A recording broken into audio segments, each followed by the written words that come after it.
Hi everyone, आज ये 15 जून 2026 के इम्पोर्टेंट करंट अफेयर को डिस्कस करते हैं। So let's get started without any further delay. प्रश्न संख्या 1 से स्टार्ट करते हैं। अंतर्राष्ट्रीय श्रम संगठन, जिसको ILO बोलते हैं, इसने हाल ही में किसके लिए पहली ग्लोबल संधि अपनाई है?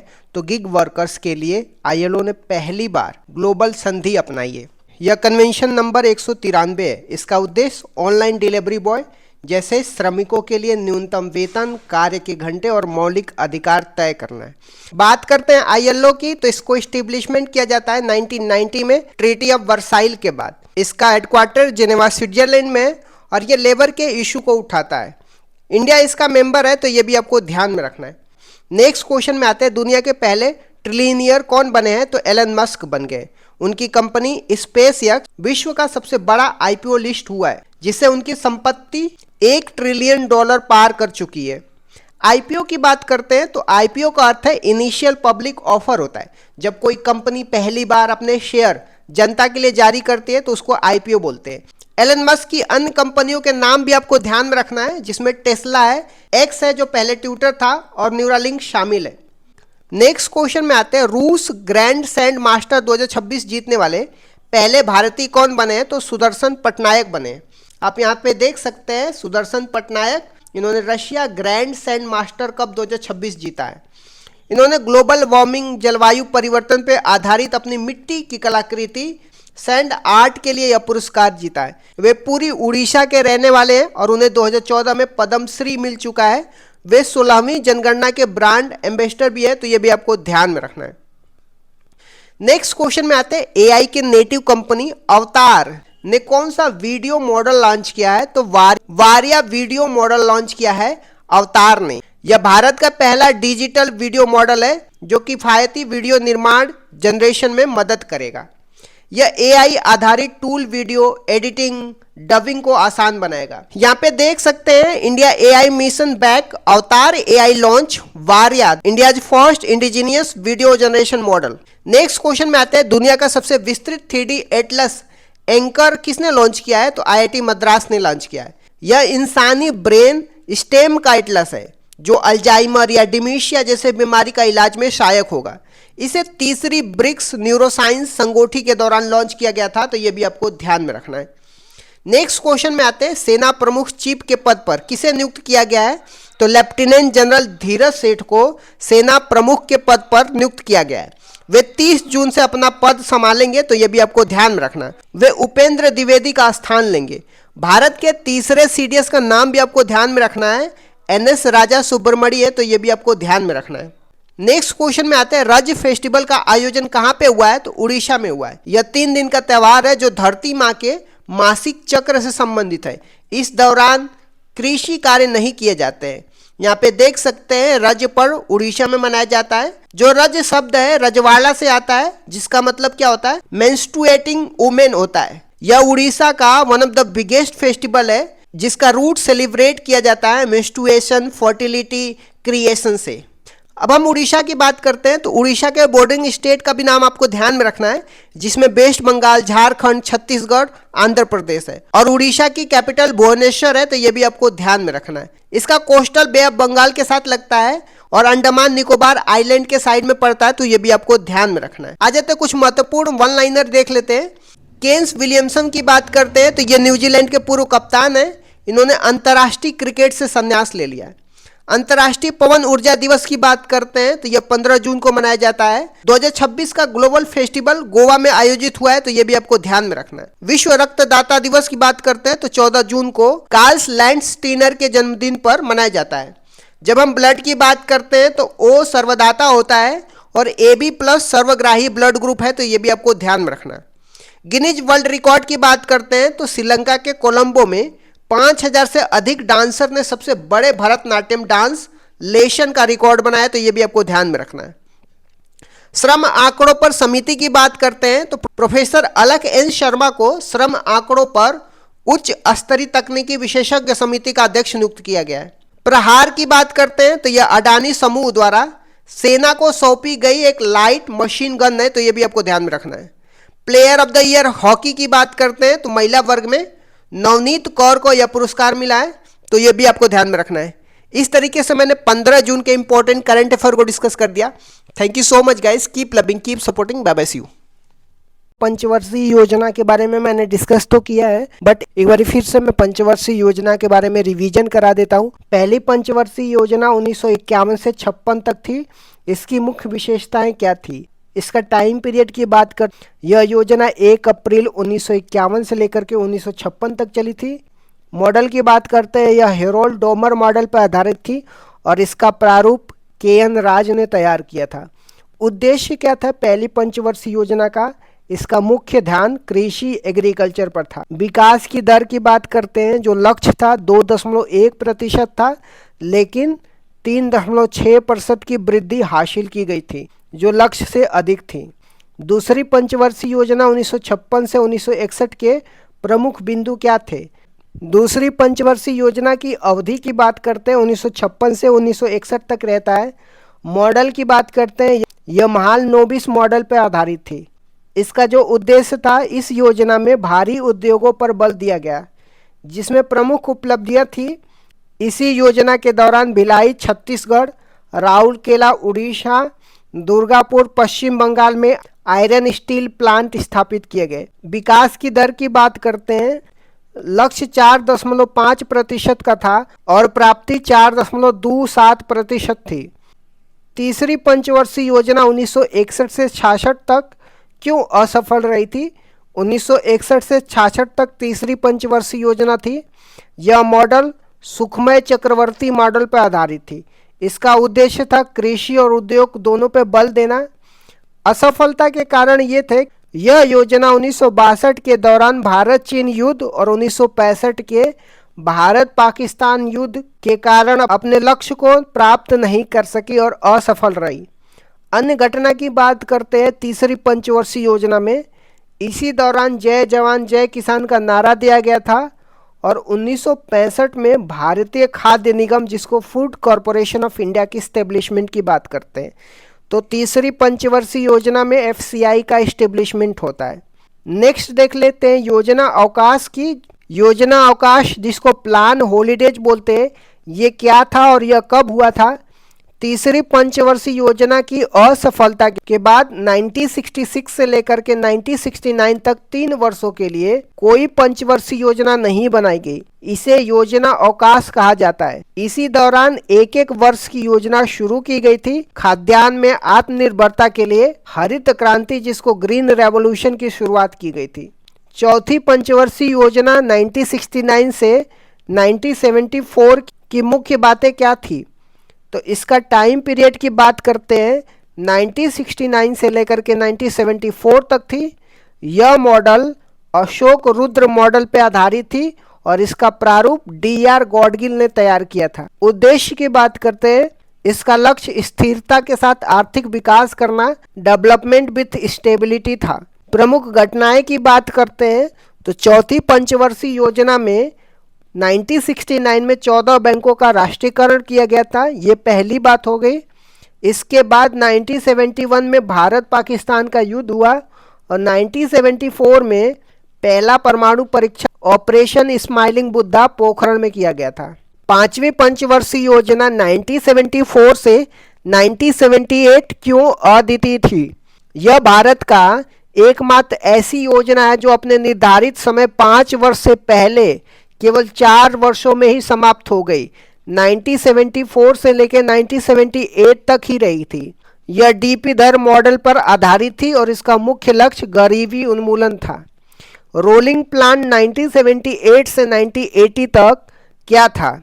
1978 में सरकार बदलने के बाद मोरारजी देसाई की जनता पार्टी सरकार ने पंचवर्षीय योजना को समाप्त कर रोलिंग प्लान शुरू किया था। विश्व में इसके जनक डॉक्टर गुरनार मिर्डर थे। उनकी पुस्तक एशियन ड्रामा में इसका उल्लेख है और भारत में इसे लक्कड़वाला ने लागू किया था। छठवीं पंचवर्षीय योजना 1980 से 1985 के दौरान क्या महत्वपूर्ण घटनाएं हुई थी? यह मॉडल आगात निर्गत मॉडल पर आधारित था, जिसको इनपुट आउटपुट मॉडल बोला जाता है। इसका उद्देश्य रोजगार सृजन और गरीबी उन्मूलन था। प्रमुख घटनाएं की बात करते हैं, तो छठवीं पंचवर्षीय योजना में नाबार्ड की एस्टेब्लिशमेंट किया जाता है 1982 में। 6 और बैंकों का राष्ट्रीयकरण किया जाता है 1980 में। ऑपरेशन ब्लू स्टार और ऑपरेशन मेघदूत 1984 में चलाया जाता है। ऑपरेशन मेघदूत सियाचिन पर कब्जा करने के लिए। 7वीं पंचवर्षीय योजना 1985 से लेकर के 1990 तक क्या नारा था? इस योजना का प्रसिद्ध नारा रोटी रोजी और उत्पादकता या भोजन काम और उत्पादकता था। इसी योजना के दौरान 1988 में सेबी की स्थापना होती है, जिसको security and exchange board of India बोलते हैं। एलपीजी सुधार कब और क्यों अपनाए गए थे? 1990 से 92 के योजना अवकाश के दौरान 1991 में भारत में विदेशी मुद्रा भंडार का संकट उत्पन्न हो गया था।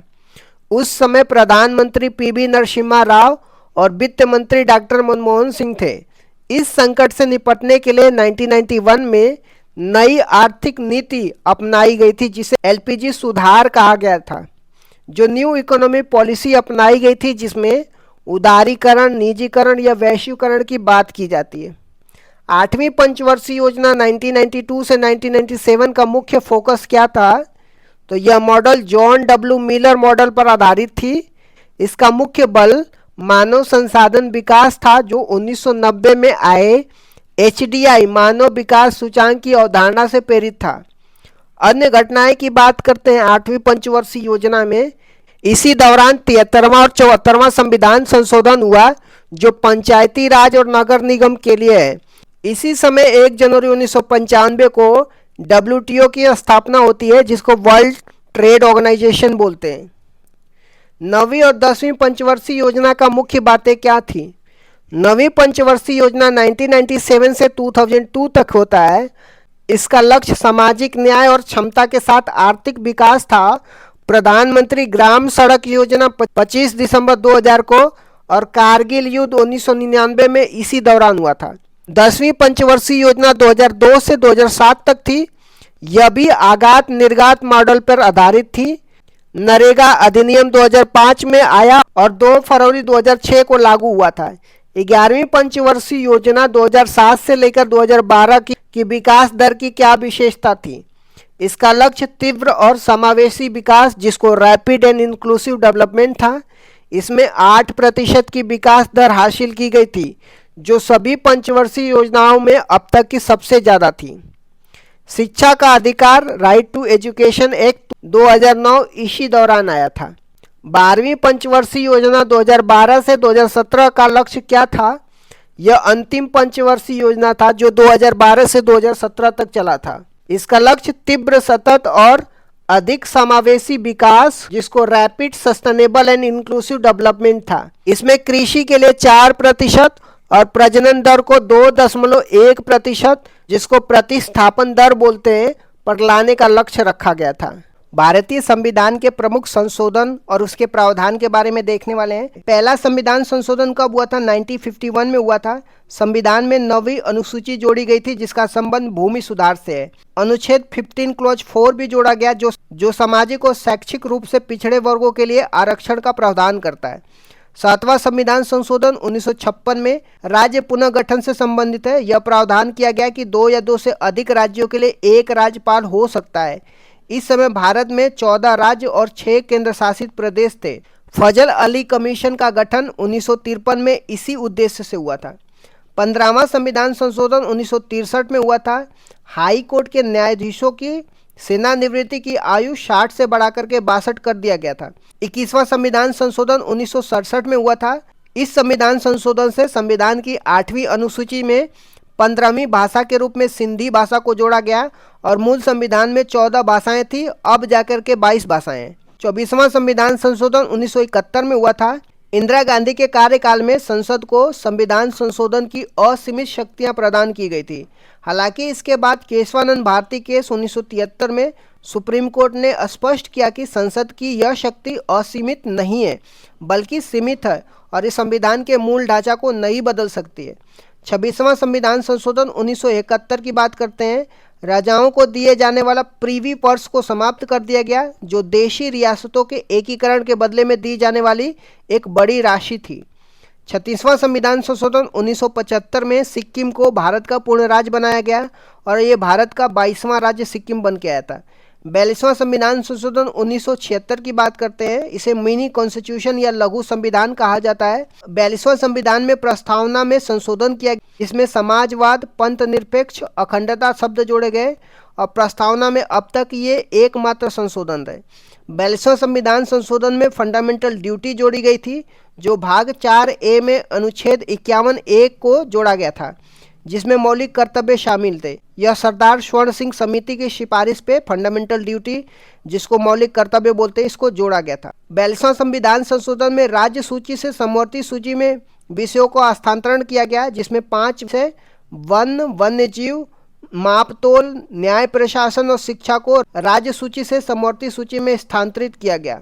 नए अनुच्छेद आर्टिकल 39A जो निःशुल्क कानूनी सहायता की बात करता है, आर्टिकल 48A जो पर्यावरण संरक्षण की बात किया जाता है, ये भी 42वां संविधान संशोधन में जोड़ा जाता है। 44वां संविधान संशोधन 1978 की बात करते हैं, ये मोरारजी देसाई के कार्यकाल में हुआ था। इसमें संपत्ति के अधिकार में बदलाव किए जाते हैं।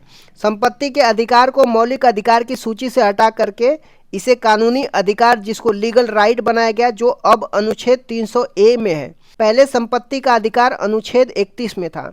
राष्ट्रीय आपातकाल, नेशनल इमरजेंसी की बात करते हैं, इसमें राष्ट्रीय आपातकाल के लिए आंतरिक अशांति के स्थान पे सशस्त्र विद्रोह शब्द का प्रयोग किया गया। राष्ट्रीय आपातकाल लगने के लिए कैबिनेट की लिखित अनुमति को अनिवार्य किया गया। संविधान में कैबिनेट शब्द की पहली बार उल्लेख इसी संशोधन में हुआ था। आ जाते हैं 52वां संविधान संशोधन की बात करते हैं, जो 1985 में हुआ था। राजीव गांधी के कार्यकाल में दल बदल विरोधी कानून आया था, जिसको एंटी डिफेक्शन लॉ बोलते हैं। संविधान में 10वीं सूची जोड़ी गई, जिसका उद्देश्य दल बदल को रोकना था। आ जाते हैं 61वें संविधान संशोधन, जो 1989 में हुआ था। यह राजीव गांधी के कार्यकाल में मतदान की आयु 21 वर्ष से घटा करके 18 वर्ष कर दी गई थी। अब आ जाते हैं 73वां संविधान संशोधन 1992 में, पंचायती राज व्यवस्था या ग्रामीण स्थानीय स्वशासन से संबंधित है। संविधान के भाग 9 और 11वीं अनुसूची जोड़ी गई, जो पंचायती राज से संबंधित है। भाग 9 में अनुच्छेद 243 से लेकर के 243O शामिल किया गया। 24 अप्रैल 1993 से इसको लागू किया गया। 74वां संविधान संशोधन 1992 की बात करते हैं, ये शहरी स्थानीय स्वशासन की बात करता है, जिसमें नगर पालिका नगर निकाय से संबंधित है। संविधान में भाग 9A और 12वीं अनुसूची जोड़ी गई। 12वीं अनुसूची में टोटल 18 विषय हैं। आ जाते हैं 86वें संविधान संशोधन 2002 की बात करते हैं। 6 से 14 वर्ष के बच्चों के लिए अनिवार्य और मुफ्त शिक्षा का प्रावधान किया गया। अनुच्छेद 21A जोड़ा गया, जिसके तहत शिक्षा का अधिकार एक मौलिक अधिकार बन गया। अनुच्छेद 51A क्लॉज K के रूप में 11वां मौलिक कर्तव्य भी जोड़ा गया था। आ जाते हैं 89वां संविधान संशोधन 2003 की बात करते हैं। अनुच्छेद 338A को जोड़ा गया, जिसमें राष्ट्रीय अनुसूचित जनजाति आयोग, जिसको national commission for scheduled tribe का उल्लेख है। अनुच्छेद 338 में राष्ट्रीय अनुसूचित जाति का उल्लेख किया गया है। 91वां संविधान संशोधन 2003 की बात करते हैं। मंत्रिपरिषद के आकार को सीमित किया गया। इसके अनुसार कुल लोकसभा सदस्यों के 15% से अधिक मंत्री नहीं हो सकते। आ जाते हैं 92वां संविधान संशोधन 2003 की बात करते हैं।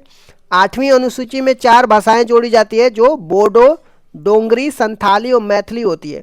97वां संविधान संशोधन 2011 में सहकारी समिति से संबंधित है। संविधान के भाग 9B अनुच्छेद 43B और अनुच्छेद 19 क्लॉज 1 क्लॉज C में सहकारी समिति शब्द जोड़ा गया। 99वां संविधान संशोधन 2014 की बात करते हैं। यह एक ऐसा संविधान संशोधन था जिसमें सुप्रीम कोर्ट ने असंवैधानिक करार दिया था। यह राष्ट्रीय न्यायिक नियुक्ति, जिसको नेशनल जुडिशरी अपॉइंटमेंट कमीशन के निर्माण की बात करता है, जिसका उद्देश्य कॉलेजियम पद्धति को बदलना था। आ जाते हैं 100वां संविधान संशोधन 2015 की बात करते हैं। भारत और बांग्लादेश के बीच में 3 बीघा कॉरिडोर जमीन के आदान प्रदान से संबंधित है। 101वां संविधान संशोधन 2016 की बात करते हैं, जिसमें GST, जिसको गुड्स एंड सर्विस टैक्स बोलते हैं, इससे संबंधित है। यह 1 जुलाई 2017 को लागू हुआ। विजय केलकर समिति के सिफारिश पर यह आया था। संविधान में अनुच्छेद 246A GST का उल्लेख है और अनुच्छेद 279A जो GST काउंसिल का उल्लेख, जिसका प्रमुख भारत के वित्त मंत्री होता है, ये सब जोड़ा गया। 102वां संविधान संशोधन 2018 की बात करते हैं। इसमें आर्टिकल 338 बी जोड़ा गया, जिसमें राष्ट्रीय पिछड़ा वर्ग आयोग की बात करता है। इसमें यह निर्धारित किया गया कि कौन सी जाति पिछड़ा वर्ग में आएगी और यह अधिकार केंद्र सरकार का होगा। आ जाते हैं 103वां संविधान संशोधन 2019 की, जो आर्थिक रूप से कमजोर वर्ग, जिसको इकोनॉमिकली वीकर सेक्शन बोलते हैं, 10% आरक्षण की बात किया जाता है। संविधान में अनुच्छेद 15 क्लॉज 6 संस्थाओं में प्रवेश के लिए आरक्षण और अनुच्छेद 16 क्लॉज 6 सरकारी नौकरियों में आरक्षण की बात किया जाता है। आ जाते हैं 104वां संविधान संशोधन 2019 की, जिसमें लोकसभा और विधानसभा में एंग्लो इंडियन के लिए आरक्षित सीटों को समाप्त कर दिया गया। अनुसूचित जाति अनुसूचित जनजाति के लिए आरक्षण को 10 साल के लिए क्या कर दिया गया, बढ़ा दिया गया। आ जाते हैं 105वां संविधान संशोधन 2021 की। यह 102वें संविधान संशोधन में संशोधन करता है। यह राज्य सरकारों को यह अधिकार देता है कि वो अपनी स्वयं की राज्य सूची में शामिल की जाने वाली पिछड़े वर्गों की जातियों की पहचान कर सके, जो शक्ति 102वें संविधान संशोधन में केंद्र के पास दी गई थी। राष्ट्रपति ने 18 अगस्त 2021 को इस पर हस्ताक्षर कर दिया था। आ जाते हैं 106वां संविधान संशोधन 2023 की। इसे नारी शक्ति वंदनम अधिनियम के नाम से भी जाना जाता है। यह 128वां विधेयक था। इसका उद्देश्य लोकसभा और विधानसभा में महिलाओं को 33% आरक्षण प्रदान करना है। इसे अर्जुन मेघवाल ने पेश किया था और राष्ट्रपति ने इसे 28 सितंबर 2023 को सहमति दे दी थी। यह अगला परिसीमन 2026 के बाद लागू होने वाले चुनाव में लागू होगा। आ जाते हैं 129वां संविधान संशोधन विधेयक की। ये संविधान संशोधन विधेयक है जो प्रस्तावित किया गया है।